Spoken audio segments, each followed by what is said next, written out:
Science പഠിക്കുന്ന സ്റ്റുഡൻസിനുള്ള ഇൻഫോർമേഷനാണ്. നിങ്ങൾ NEET എഴുതാൻ ഉദ്ദേശിക്കുന്ന ആളുകളാണെങ്കിൽ നിങ്ങൾക്കുള്ള നോട്ടിഫിക്കേഷൻ വന്നിട്ടുണ്ട്.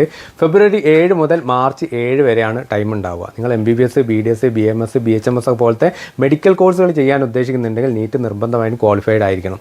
മാർച്ച് 9 മുതൽ 11 വരെ നമുക്ക് കറക്ഷനുള്ള സമയമായിരിക്കും. മെയ് 4 എക്സാം നടക്കുക. മെയ് 1 നമുക്ക് അഡ്മിറ്റ് കാർഡ് കിട്ടുന്നതായിരിക്കും.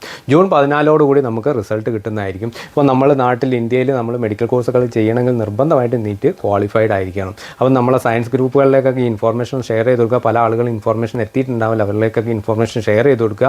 ഈ വീഡിയോ കാണുന്ന നിങ്ങൾക്ക് ഏതെങ്കിലും രീതിയിലുള്ള സപ്പോർട്ട്, ഹെൽപ്പോ കരിയർ ഗൈഡൻസോ എന്തെങ്കിലും വേണമെങ്കിൽ നീറ്റ് റിലേറ്റഡ് ആയിട്ടുള്ള വേണമെങ്കിൽ നമ്മളെ കോൺടാക്ട് ചെയ്താൽ മതി. ഇനി ആപ്ലിക്കേഷൻ സബ്മിറ്റ് ചെയ്യാൻ വേണ്ടിയുള്ള ഹെൽപ്പാണെങ്കിൽ നമ്മളത് ചെയ്ത് തരുന്നതായിരിക്കും. കാരണം ഒരുപാട് ആളുകൾക്ക് യൂസ്ഫുൾ ആയിരിക്കും. പല ആളുകൾക്കും അത് ചിലപ്പോൾ അറിയാതെ ഇരിക്കുന്നുണ്ടാവും. അതുകൊണ്ട് തന്നെ ബുദ്ധിമുട്ടുന്ന സ്റ്റുഡൻസ് ഉണ്ടാവും. അവർക്ക് ഇതൊരു ഹെൽപ്പ് തന്നെയായിരിക്കും. അതുപോലെ തന്നെ അപ്ലൈ ചെയ്യാൻ വേണ്ടി ലാസ്റ്റിലേക്ക് നിങ്ങൾ വെച്ചുകൊണ്ടിരിക്കുന്നത്. കാരണം ലാസ്റ്റ് ടൈം ആകുമ്പോൾ സൈറ്റ് ചിലപ്പം ജാം ആവാനുള്ളൊരു സാധ്യത ഉണ്ട്. അതുകൊണ്ട് തന്നെ പെട്ടെന്ന് തന്നെ ഈ വീഡിയോ കണ്ട ഉടനെ തന്നെ നിങ്ങൾ അപ്ലൈ ചെയ്യാൻ നോക്കുക. നെക്സ്റ്റ് ഡേ തന്നെ അപ്ലൈ ചെയ്യാൻ നോക്കുക.